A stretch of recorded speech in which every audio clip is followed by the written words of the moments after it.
আসসালামু আলাইকুম, সবাই কেমন আছেন? আশা করি আলহামদুলিল্লাহ ভালো আছেন। আল্লাহর রহমতে আমি ভালো আছি। আজকে আমি আপনাদেরকে জানাবো অটো মিশুকের চার্জার 48 এবং 60 ভোল্টের চার্জার যে একটি ভুলের কারণে চার্জারগুলো পুড়ে যায় সেই বিষয়ে আপনাদেরকে আমি জানাবো। অবশ্যই সম্পূর্ণ ভিডিও দেখবেন, দেখলে তা জানতে পারবেন। চলুন দেরি না করে শুরু করা যাক।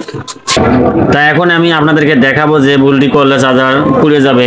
তো দেখেন এই চার্জারে কি ভুলটি করা আছে যার কারণে চার্জারটা পুড়ে যাওয়ার সম্ভাবনা আছে, এবং এই ধরনের সমস্যা হলে আপনারা কিভাবে সমাধান করবেন তা আপনাদেরকে আমি দেখাবো। দেখেন আমি চার্জারটা খুলে নিলাম।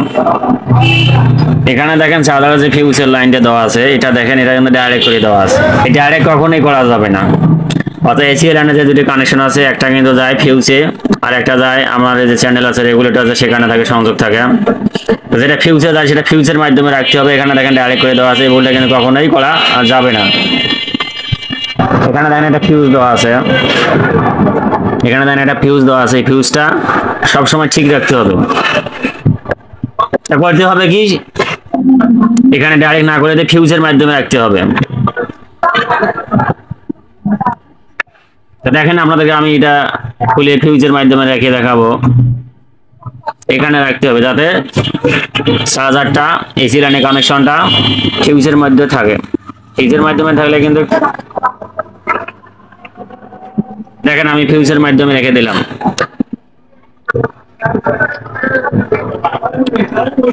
এখন কথা হলো যদি ফিউজের মাধ্যমে থাকে তাহলে কি সুবিধা হবে। ফিউজের মাধ্যমে যদি থাকে চার্জারটা তাহলে কিন্তু কারেন্টের ভোল্টেজ যখন অতিরিক্ত হয়ে যাবে তখন কিন্তু চার্জারটা পুড়ে যাওয়ার সম্ভাবনা কম থাকবে। ফিউজটা পুড়ে যাবে, চার্জারটা ঠিক থাকবে। এখন কথা হলো যদি হালকা হালকা ভোল্টেজের মধ্যে যদি আপনাদের এই ফিউজটা বারবার কেটে যায় তখন আপনারা কি করবেন? তখন আপনারা করবেন এ ধরনের তার নিবেন।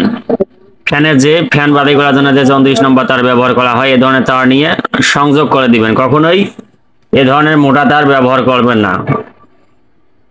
কখনোই এ ধরনের মোটা তার ব্যবহার করবেন না। সেটা কোথায় সংযোগ করবেন সেটা আপনাদেরকে আমি এখন দেখাবো। দেখেন এখানে আর এখানে ফিউজ যেভাবে থাকে সিস্টেম সেভাবে একটু করে সংযোগ করে দিতে হবে।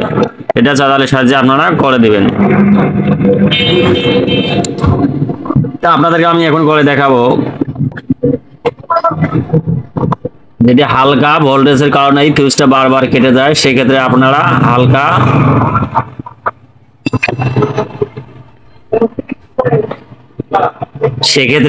ফ্যান বাছাই করার জন্য যে তার ব্যবহার করা হয় সেটা ব্যবহার করতে পারেন।